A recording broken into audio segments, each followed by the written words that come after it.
Hello and welcome to New Central Television. I am Lekon Obanjo. Here are stories making headlines beyond the continent. We begin in North America, where President Donald Trump has escalated tensions on the growing trade dispute with Canada, threatening significant retaliatory tariffs following Ontario's decision to impose a 25% surcharge on electricity exports to the U.S. In a post on Truth Social, Trump announced he would introduce a 25% tariff on Canadian electricity, potentially raising costs for Americans, especially in northern states like New York, Michigan, and Minnesota, which rely on Canadian power. Ontario Premier Doug Ford has warned that the surcharge could increase electricity bills by $100 per month. Trump also threatened to impose even higher tariffs on Canadian steel and aluminium, increasing them to 50%, a move he says would make Canada one of the highest tariffed nations in the world. The announcement rattled the stock markets, causing initial drops, although the Nasdaq regained some ground, while the S&P 500 and Dow remained lower. In response, Ford warned of the possibility of cutting off electricity supplies to the U.S. entirely.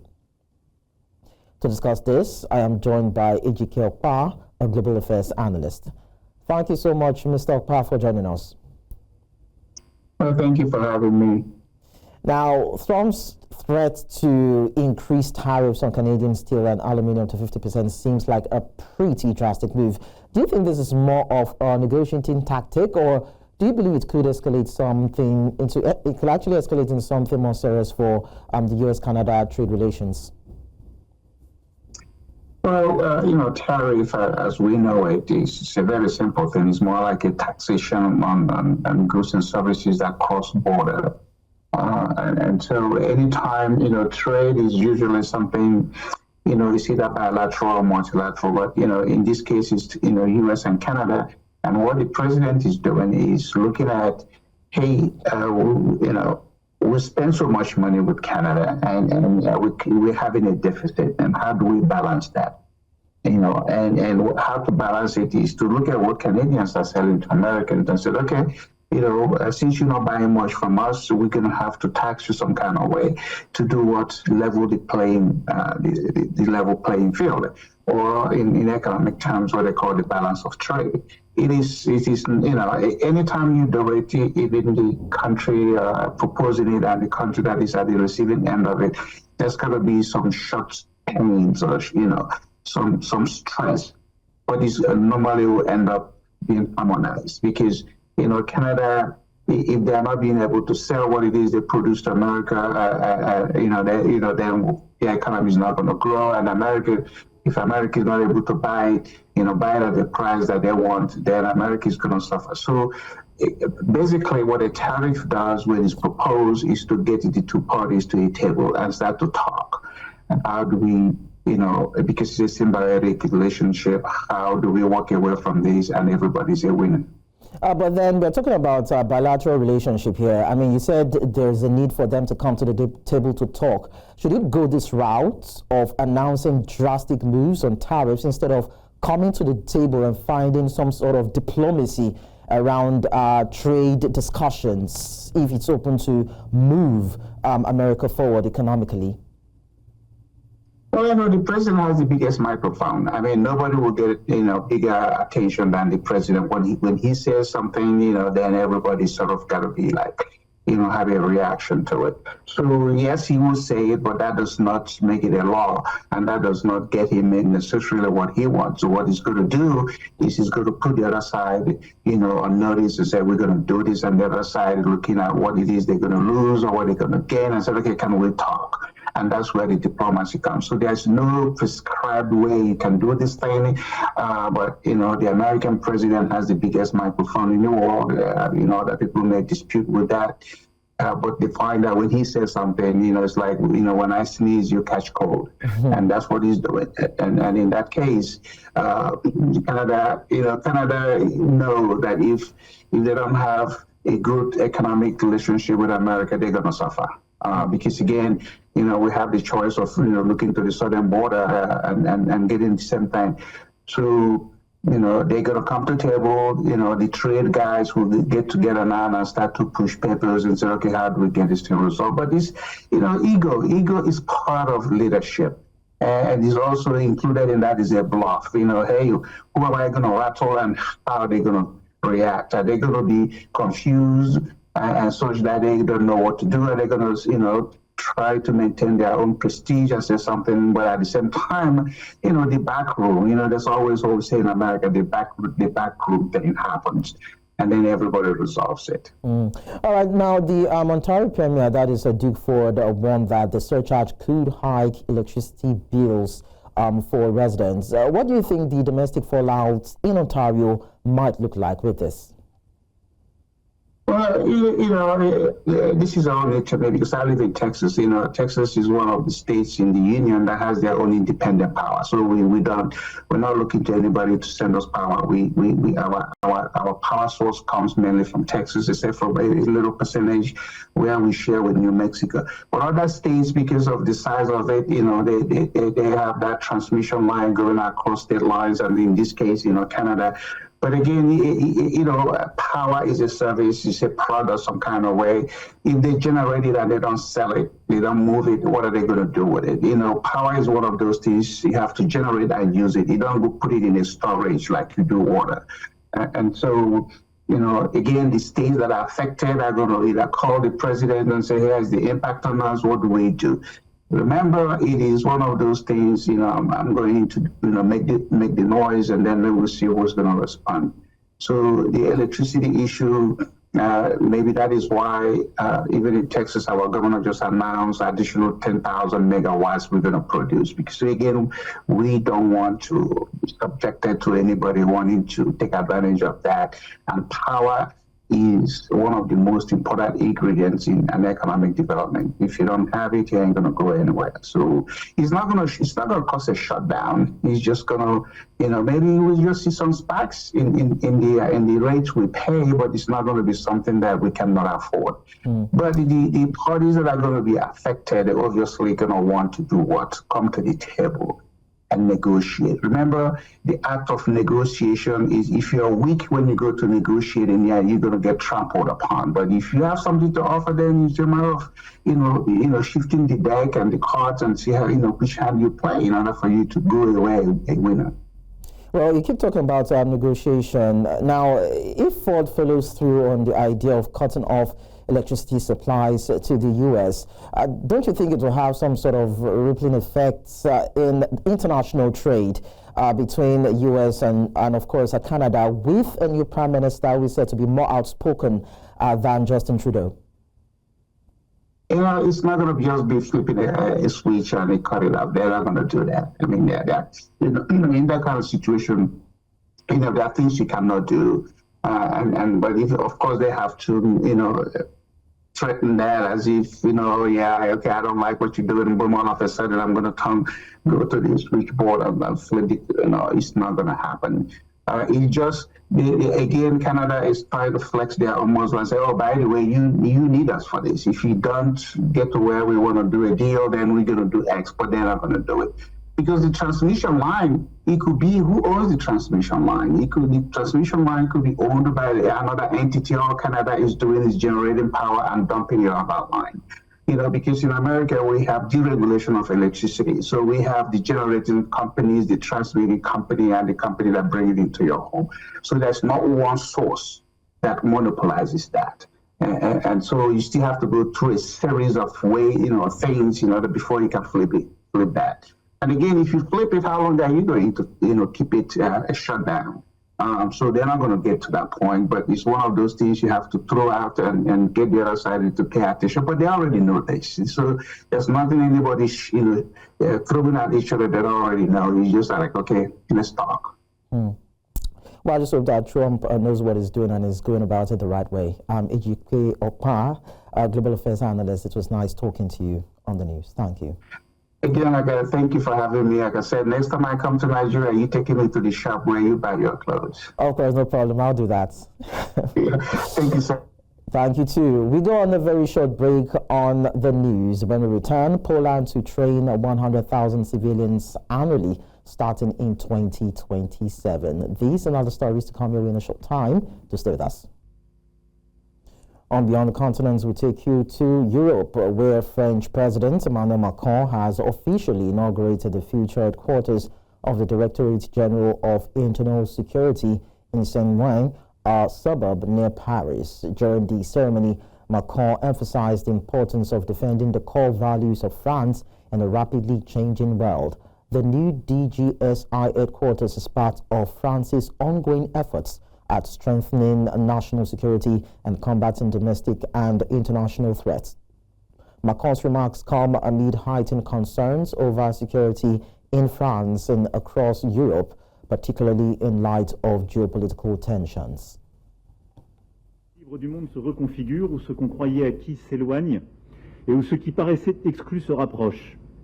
Il nous faut en effet défendre ces valeurs indéfectibles de notre République, parce que nous n'avons aucunement envie de subir. Nous voulons choisir le destin qui est le nôtre. Et pour cela, pour que la France ait pleinement sa place, il faut ce droit en quelque sorte à la vie tranquille. Ce qui fait l'engagement de l'ensemble de nos forces de sécurité intérieure, de nos forces armées, de nos magistrats et de l'ensemble de nos services de renseignement. Voilà pourquoi nous sommes là aujourd'hui, en ce 11 mars. La clé est de continuer à recruter les meilleurs pour déceler. Meanwhile, Emmanuel Macron has rejected accusations that he is overstating the Russian threat, emphasizing that France must tackle both geopolitical challenges and domestic security risks. Speaking at the launch of the new headquarters for the General Directorate of Internal Security, Macron responded to critics, including Marine Le Pen, who argued that terrorism is France's top concern. Macron stated that France should not have to choose between fighting external threats like Russia and addressing internal terrorism. He stressed that both must be handled simultaneously. The president also highlighted the shifting global balance, with old certainties disappearing and new risks emerging. Macron reaffirmed that France must defend its values and protect its citizens' right to live peacefully without succumbing to fear. Dans les débats ces derniers jours, des gens qui en quelque sorte remettaient en cause la menace géopolitique. Le président de la République inventerait la menace russe. La vraie menace, c'est le terrorisme. Parfois, ils ont d'autres obsessions même. Mais on n'a pas attendu de lutter contre la menace terroriste. Vous en êtes l'incarnation et les chiffres que je viens de rappeler en sont la preuve. Ces gens-là n'ont pas suivi l'actualité, manifestement. Et une grande nation, elle n'a pas à choisir, elle a à répondre. Et elle n'a pas à décider de lutter contre les menaces géopolitiques qui s'imposent à elle, ou contre les menaces sur son sol projetées par les terroristes. Elle a à faire les deux en même temps. Still in France, teachers and students gathered in the streets of Paris to protest against proposed cuts to the higher education budget. The rally, which took place outside the French Ministry of Higher Education, saw thousands of people demanding that the government reconsider its plans. Protesters argue that the cuts will reduce students' access to quality education and also cut support services. Professors and staff also warn that it could lead to job losses and more pressure on the system. The French government, however, insists that the cuts are necessary to balance the country's budget. They argue that the changes will lead to more efficient use of resources and encourage universities to adapt to new teaching methods and technologies. Despite the government's stance, the protesters were determined to make their voices heard, holding up banners and chanting for the restoration of funding.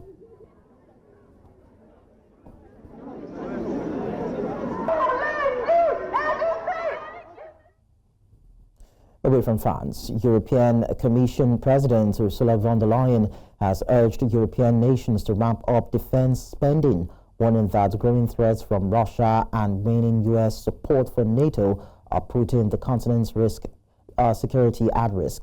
Speaking to lawmakers in Strasbourg on Tuesday, von der Leyen stressed that Europe's security framework is being shaken and that the region can no longer depend solely on the United States for protection.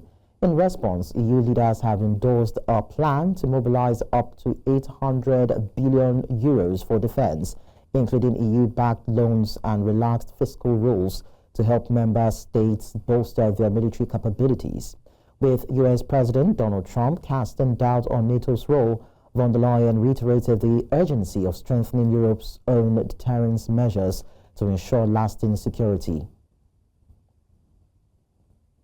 Still talking security, Poland is planning to offer military training to 100,000 civilians per year starting in 2027, according to Prime Minister Donald Tusk.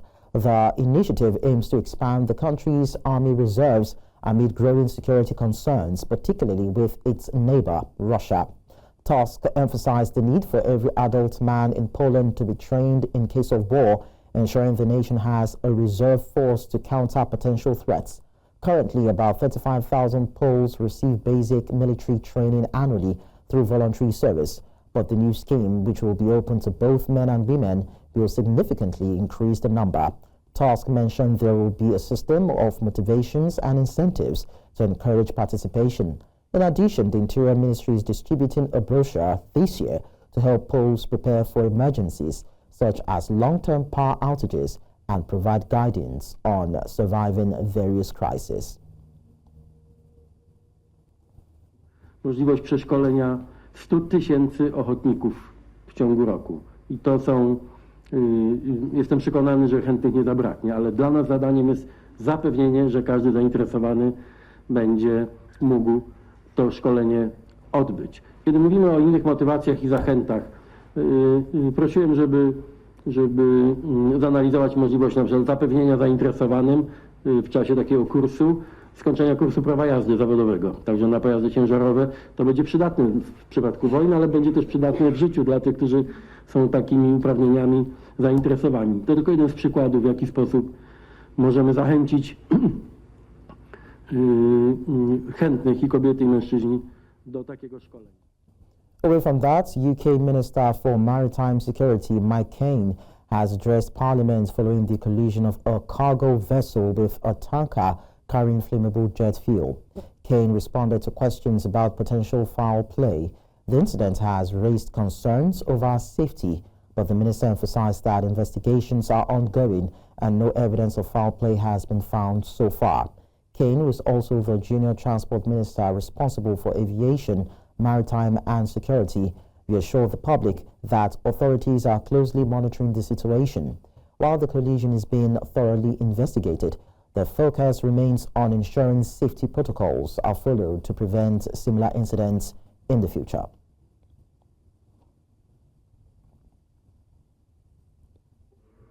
Firefighting activity restarted this morning, and I'm pleased to say that the fire on the Stena Immaculate appears to be extinguished, but the Solong continues to burn. Modelling suggests that, should the Solong remain afloat, it will remain clear of land for the next few hours. The assessment of His Majesty's Coast Guard is, however, that it is unlikely the vessel will remain afloat. Regarding the cargo of the vessels, the MV Stena was carrying 220,000 barrels of jet fuel, which was the source of the fire. The MCA is working at pace to determine exactly what cargo the Solong is carrying. I am aware of media reporting regarding potential hazardous materials on board, but we are unable to confirm at this time. However, counter-pollution measures and assets are already in place, and both vessels are being closely monitored for structural integrity. Constituents in my constituency of Bridlington and the Wolds are rightly concerned about the potential. Finally, let's tell you that 7 medical staff who treated Argentine football legend Diego Maradona before his death went on trial on Tuesday, facing accusations of homicide. Maradona passed away on November 25, 2020 at the age of 60 while recovering from brain surgery to treat a blood clot after battling long-term cocaine and alcohol addictions. The defendants face prison sentences of between 8 and 25 years if convicted of homicide with possible intent. Prosecutors claim the medical team continued a course of action that could have led to Maradona's death despite knowing the risks. In their opening statement, prosecutors vowed to present solid evidence that the medical team failed to provide adequate care during Maradona's final days. Maradona's death, which came amid the COVID-19 pandemic, shocked Argentina. Tens of thousands of fans paid tribute to the World Cup hero. The trial in Buenos Aires is expected to last until July, with over 100 witnesses, including family and doctors, set to testify. Para acreditar no solo que Diego no fue tratado adecuadamente, sino durante el juicio se va a demostrar y se va a ver cómo le sacaron todos sus bienes y cómo Diego murió y sufrió en sus últimos días. Así que bueno, esperemos que sea justicia. And that's all on Beyond the Continent. Don't forget to send your eyewitness report to the WhatsApp number on your screen. And you can follow us on social media. We are at News Central TV. You can watch us live on DSTV channel 422, GoTV 23, Star Times 274, Avo TV, and YouTube. Many thanks for watching. I am Lekon Onobanjo.